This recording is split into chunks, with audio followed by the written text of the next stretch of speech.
السلام عليكم ورحمة الله وبركاته كسو دوادا داودايال qodobadii warshanka bulsho TV oo idinka imanaya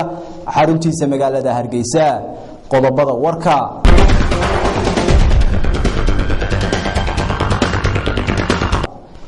musharaxa xisbiga udub cali maxamed waran cadde ayaa ka deyriyay natiijada ka soo bixi karta shirka magaalada London ka furmi doona 23 bishan ee ay ka qaybgeliso xukuumadda Somaliland boqor Mustafa Xuseen Cali oo kamid ah madax dhaqameedka Somaliland ee ka soo jeeda gobolka Saraar ayaa waxa uu baaq nabadeed u diray wax garadka iyo isimada Buuhoodle waxaanu sidoo kale wax laga xumaado ku tilmaamay hadal ka soo yeeray agaasimihii guud ee wasaaradda kharijiga Somaliland oo eedayn dusha uga tuuray wasiiro ka tirsan xukuumadda madaxweyne Siilaanyo beesha gaboyena waxa ay wax laga xumaado ku tilmaameen isla markaana cabasho weyn ka muujiyeen in waftiga Somaliland uga qayb galaya shirka London in aanay ka dhex muuqan beeshoodu hay'adda wada ama ku hawlan dhismaha wadooyinka gobolka Awdalna waxa ay faahfaahin ka bixisay halka ay u marayso dhismaha ay ku wado wadooyinkaasi kumanaan kamida shacabka reer Somaliland ee ku dhaqan wadanka UK-na waxa ay isu diyaarinayaan banaanbax ballaaran oo ay ka dhigaan magaalada London ee xarunta dalka Ingiriiska gaar ahaan xafiiska ra'iisul wasaare David Cameron 22 bishan wararka dibaddana waxa kamida dawladda wadanka Israa'iil ayaa qarax ka dhacay wadan aan keeda ahayn waxa ay dusha u saartay Iran iyo Hezbollah madaxweyne ku xigeenka wadanka Shiinuhna waxa uu kulan ballaaran la yeeshay Barack Obama wadanka Mareykanka raxajada madaxtinimada ee xisbiga udub dhexdiisa علي محمد وران عدي ayaa waxa uu ka deyriyay ama ka digay cawaaqib xumada ka dhalan karta shirka London ee xukuumadda Somaliland ay go'aansatay in ay ka qayb gasho 23 bishan ka furmi doona magaalada London علي محمد وران عدي waxa kale oo uu si adag u cambaareeyay xeerkii wax ka bedelka iyo kaabista ay ku sameeyeen baarlamaanka Somaliland kaas oo uu sheegay in ay lafjab ku tahay qarannimada iyo madax bannaanida Somaliland maadaama oo dad badan oo doonaya in ay ka qayb galaan shirarka Soomaaliya uu dabarkii ka furay xeerkaasi musharaxa xisbiga udub cali maxamed waran cadde ayaa ka digay cawaaqib xumada ka dhalan karta natiijada ka soo baxda shirka arrimaha Soomaaliya ee London ka furmi doona 23 bishan taas oo uu sheegay in uu lafjab ku yahay jamhuuriyadda Somaliland علي محمد وران عدي waxa kale oo uu si adag u cambaariyay xeer ay wax ka bedel dhawaan ku sameeyeen xildhibaanada golayaasha sharci dejinta ee Somaliland kaas oo dabrayay ka qaybgalka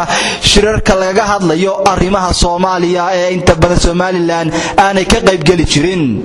علي محمد وران عدي waxa uu xabad u tafsiir uga bixiyay cawaaqib xumada uu yeelan karo shirkaasi kuwaas oo uu tusaale u soo qaatay inay ka dhalan karto in siyaasiyiinta Somaliland iyo madax dhaqameedada ka soo jeeda deegaamada iyo gobolada Somaliland ee tabashooyinka ay qabaan ay la tagi karaan wadanka Soomaaliya iyaga oo ku doodaya in dhibaatada Somaliland ka taagan laga xalliyo dhinaca Soomaaliya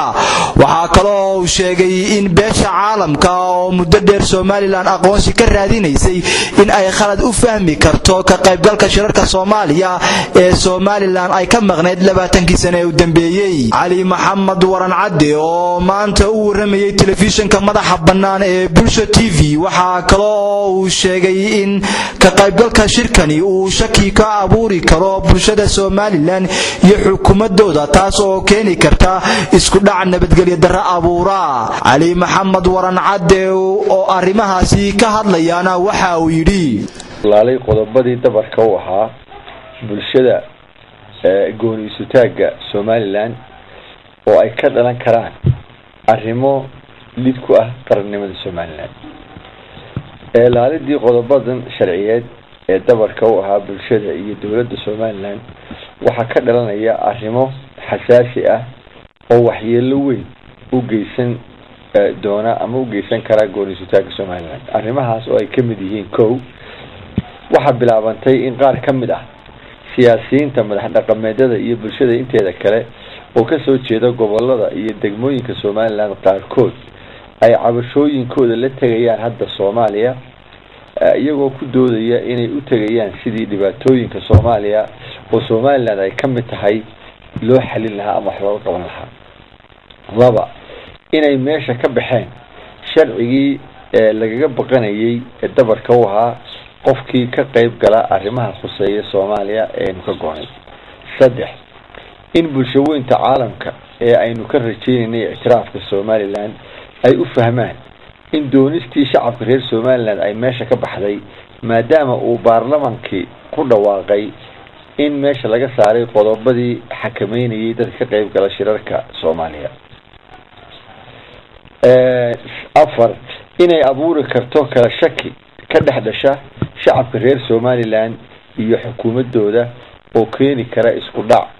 iyo nabadgelyo darro inagu timaada. shan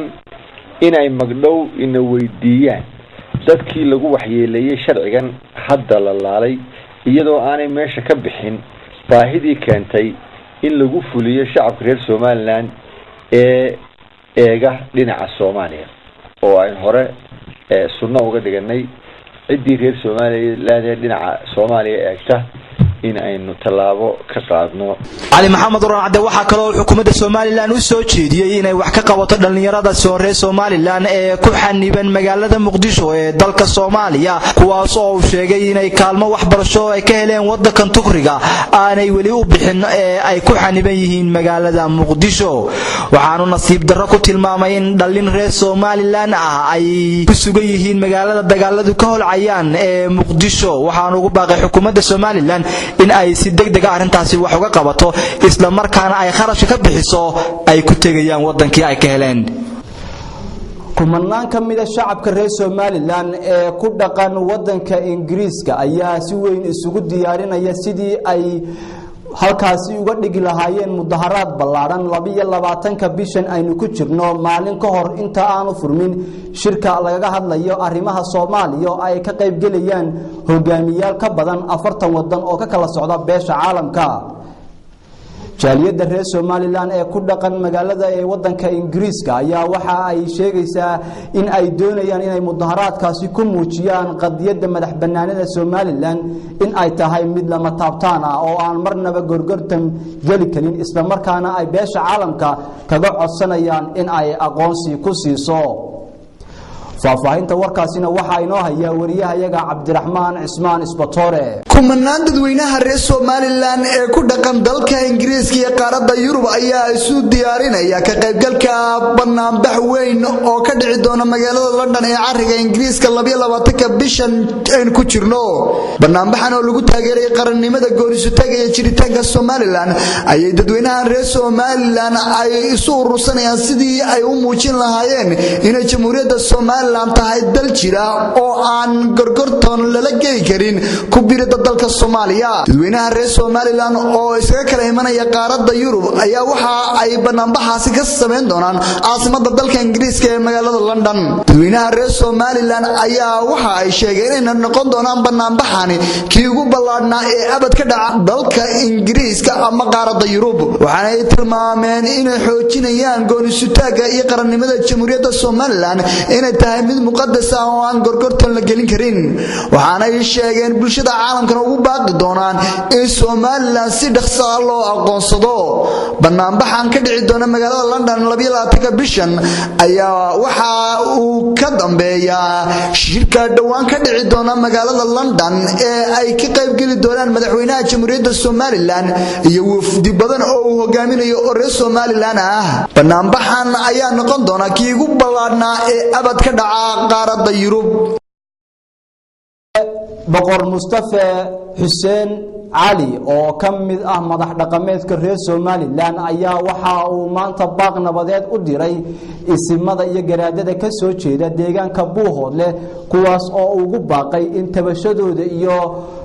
waxyaabaha ay ka tabanayaan Soomaaliland ee horseeday dagaalada ay ku xaliyaan wada hadallo si loo soo afjaro qalalaasaha muddooyinkii u dambeeyay ka aloosnaa deegaamadaasi.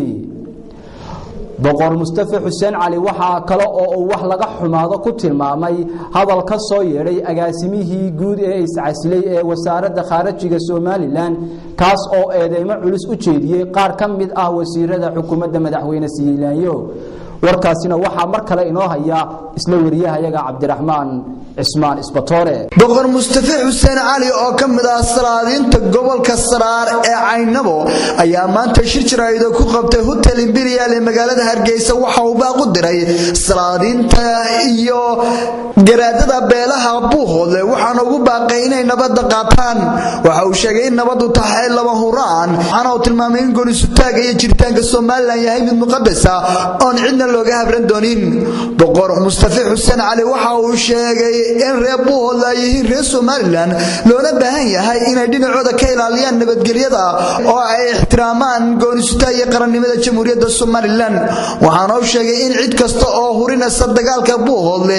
aanay aqbali doonin waxaana uu garaadada beeshaasi u soo jeediyay inay nabad qaataan oo ay iska daayaan dibad wareega iyo dhibaatooyinka ay abuurayaan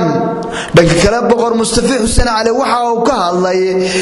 agaasimihii guud ee wasaaradda arrimaha dibadda Jamhuuriyadda Soomaaliland ee dhawaan iscasilay isagoo sheegay in hadaladii agaasimahaasi ka soo yeeray ahaayeen qaar aan loo dul qaadan karin waxaana uu tilmaamay inay ahaayeen hadaladii agaasimahaasi ka soo yeeray qaar aan sal iyo raatoon lahayn oo propaganda waxaana uu sheegay in wasiirka wasaaradda arrimaha dibadda Jamhuuriyadda Soomaaliland Dr. Maxamed Cabdullaahi Cumar iyo wasiirka madaxtooyada Jamhuuriyadda Soomaaliland Xirsi Xaaji Cali Xasan ay yihiin mas'uuliyiin qarankooda u daacad ah oo aan ka suurtoomin buu yiri waxa agaasimahaasi ka soo yeeray waxaana uu sheegay in agaasimahaasi guud iyo agaasimo hore isku casilay iyo boqor Buurmadow ay yihiin qaar markastaba fidna ka wada Soomaaliland oo aan hadallada u meeldayn oo markastaba sheegay buu yiri hadallo cay ah oo aflagaada ku ah qarannimada iyo jiritaanka Soomaaliland waxa uu sheegay in ay mas'uuliyiinta saacadeysan hadallo been ah oo aan waxba ka jirin boqor Mustafa Xuseen Cali waxa uu taageeray shirka dhawaan ka dhici doona dalka Ingiriiska ee gaar ahaan magaalada London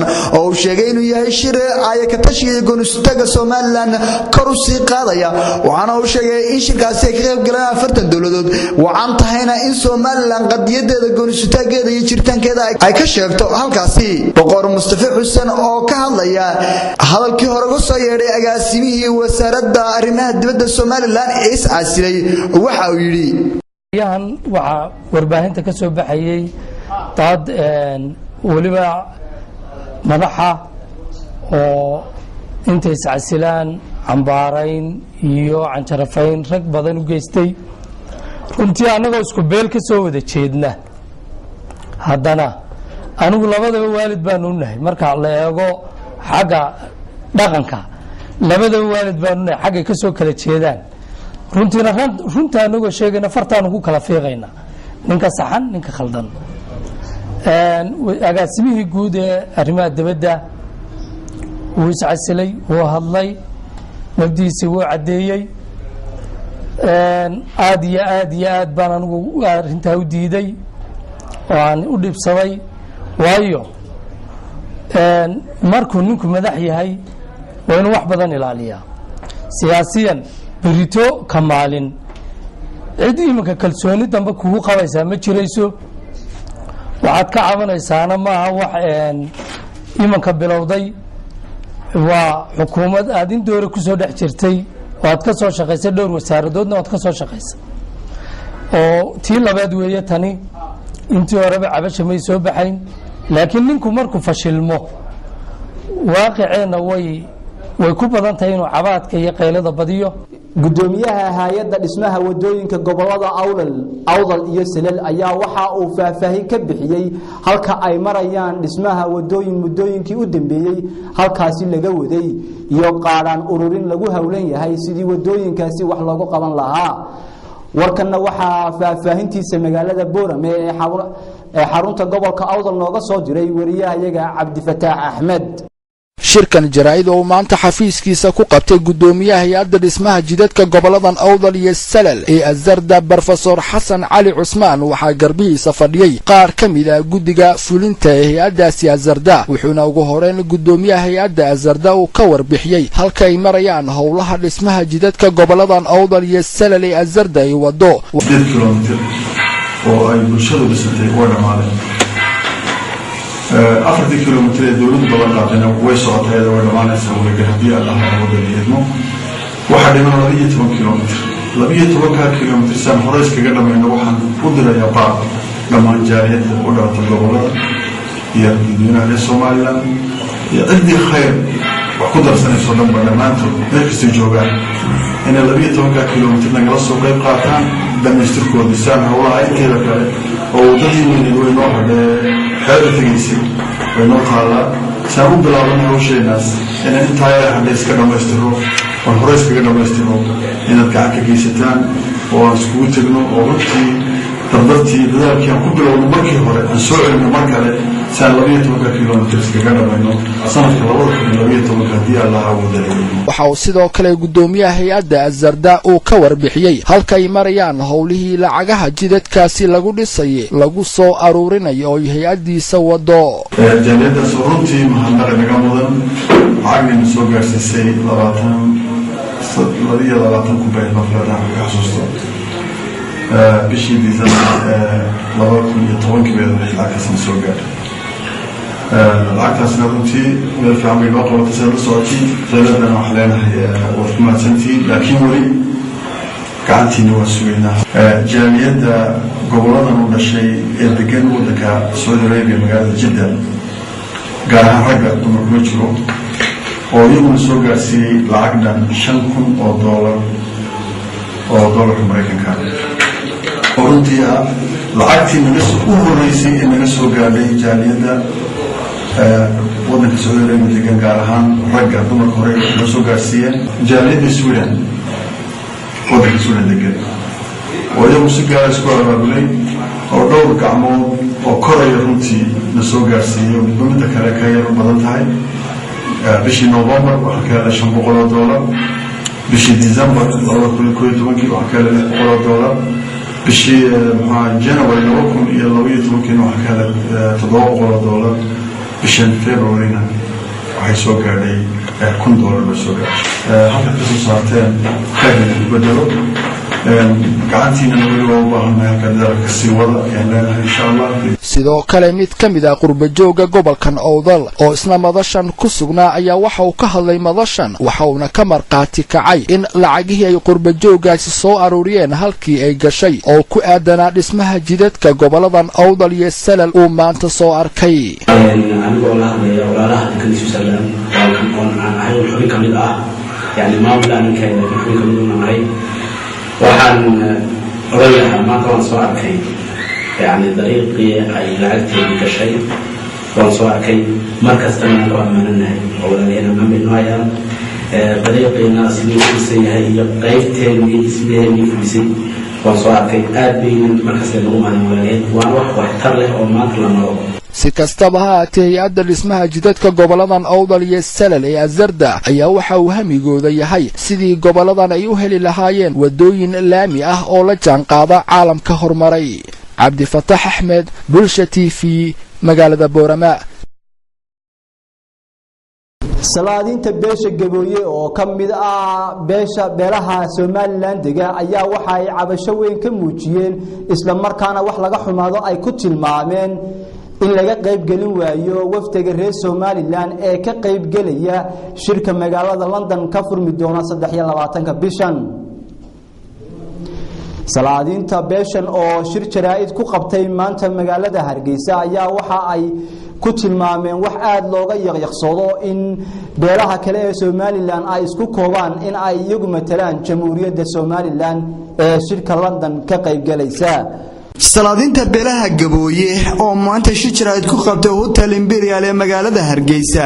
ayaa waxa ay sheegeen in aan lagala tashan wax kasta ay ku jirto danta qaranka jamhuuriyadda Somaliland. Jikan jiraayad oo ay ka hadleen Suldaan Iida Cabdilaahi Xirsi iyo Boqor Axmed Iimaan Warsame ugu horreyn waxay sheegeen in laga reebay shirka dhawaan ka dhici doona London wafdiga tagi doona waxaana ay tilmaameen in beeshoodu ay tahay beesha ugu tirada badan ee ku nool jamhuuriyadda Somaliland. waxa kaloo ay hoosta ka xariiqeen in wax kasta oo talo qaran laga yeelanayo oo qarannimada iyo go'aansutaaga Soomaaliland laga hadlayo in aan beeshooda laga qayb galin. waxaanay xukuumadda jamhuuriyadda somalilan iyo shacbiga reer somalilanba ugu baaqeen in laga qaybgeliyo wax kasta oo qarannimada iyo goonisutaaga somalilan kor loogu qaadayo boqor axmed iimaan warsame iyo suldaan iid cabdilaahi xirsi oo shirkaasi jaraa'id ka hadlay ayaa hadalladoodii waxaa ka mid ahaa in somalilan ay ka qayb gasho oo ayaheedana ay halkaas iyo wixii ay qabto ay caalamka iskugu imanaya ay ka dhex dhiibato ra'yigeeda iyo goonisutaaga somalilan balse waxaa nasiib darro ah dowladdan uu hogaaminayo madaxweyne axmed maxamed maxamuud siiraayo oo aad moodid taladii dalka ama maseerkii dalka cid walba in ay wax ka weydiinayso ama ay ka soo qayb gelinayso laakiin beelaha ayagan gabooyaha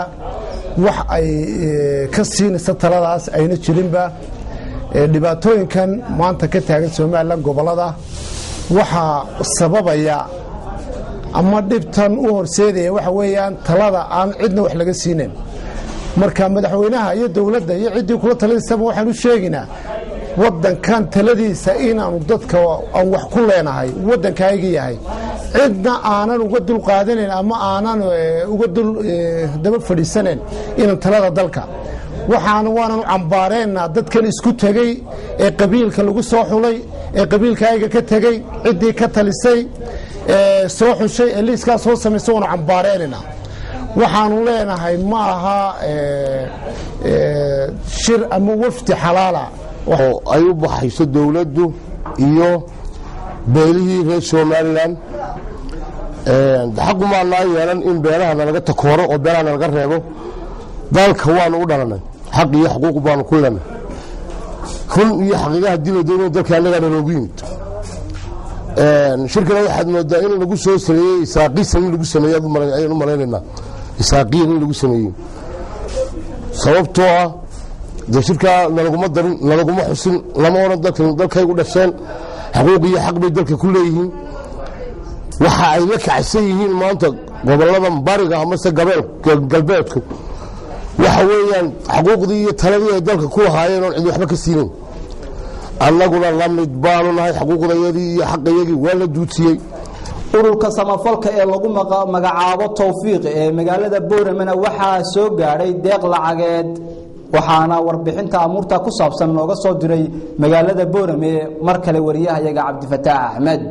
ururka samafalka ee tawfiiq ee ka howlgala goboladan awdal iyo salal ayaa maanta waxa uu gudoomay deeq lacageed oo ka timid qaar ka mid ah qurbajooga howlaha qayriga jecel ee ku nool dalka Switzerland iyagoo qurbajoogaasi ugu talagalay deeqdan lacageed oo soo direen in la gaarsiiyo dadka bukaanada iyo danyarta isugu jira ee ku nool gudaha magaaladan Boorama madashii deeqdan lacageed ay kula wareegayeen ururka samafalka ee tawfiiq ee ka howlgala gobolkan awdal oo ka dhacday gudaha magaaladan Boorama waxaa ka hadlay mas'uuliyiin kala duwan oo ururkaasi ka tirsan iyo wakiilka deeqdan maanta ku wareejiyay ururka samafalka ee tawfiiq waxaana hadaladooda kamid ahaa lacagtaasi ay igu soo hagaajiyeen annaga ku wareejinayo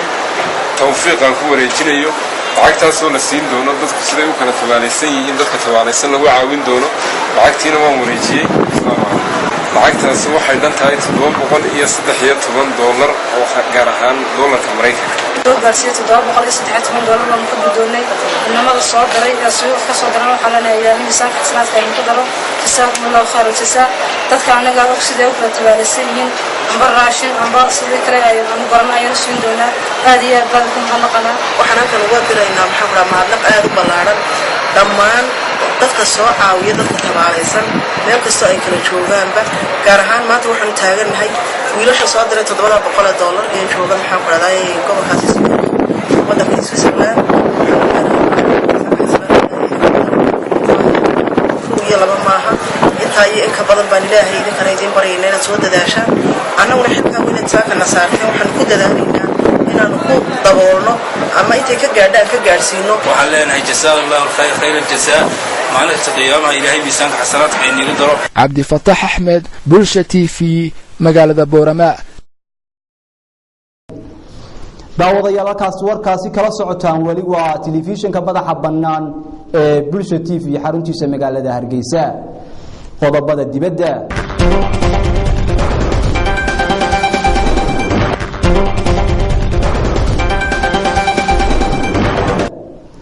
dowladda wadanka Israa'iil ayaa waxa ay eedeyn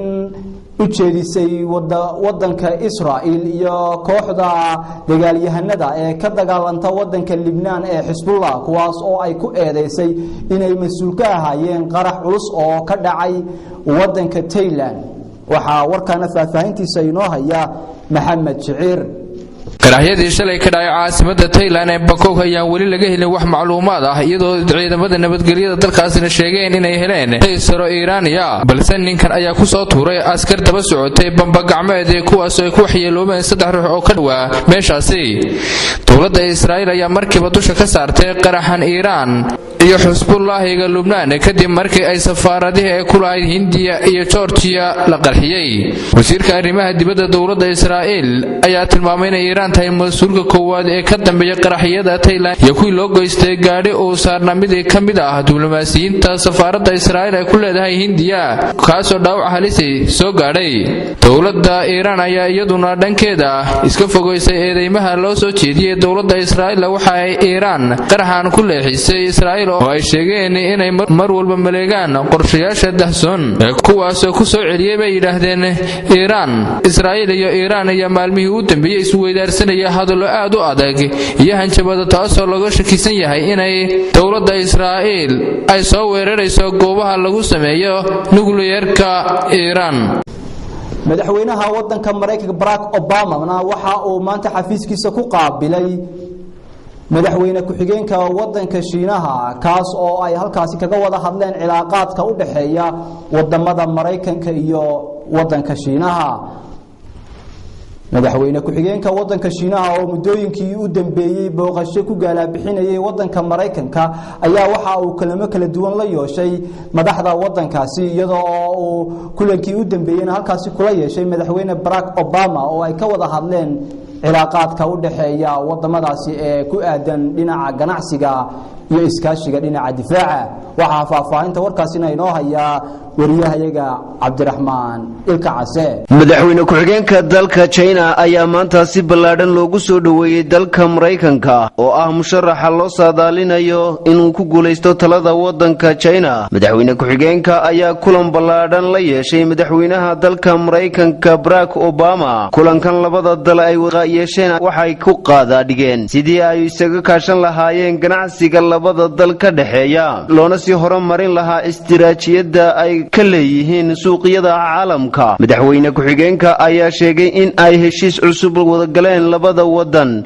kaas oo ah kalsoonida ka dhaxaysa Mareykanka iyo China loona dhaqaajin lahaa qodobada la isla qaatay. geesta kale madaxweynaha dalka Mareykanka ayaa ka dhawaajiyay in dalka China uu yahay mid qaadanaya waxtar weyn ku kordhinaya dhaqaalihiisa. wuxuuna madaxweynuhu sheegay in ay dalka China uu yahay wadanka maalinba maalinta ka dambaysa sii kordhayo dhaqaalihiisu kuna kalsoon yahay in madaxda dalku ay ku hagayaan sida ay dalkooda u noqon lahaa dalalka ugu horeeya dhaqaalaha caalamka. kulankan ay maanta wada qaateen uu yahay mid aad u muhiim ah oo ay u baahnaayeen inay labada dal ka wada tashadaan aayahooda.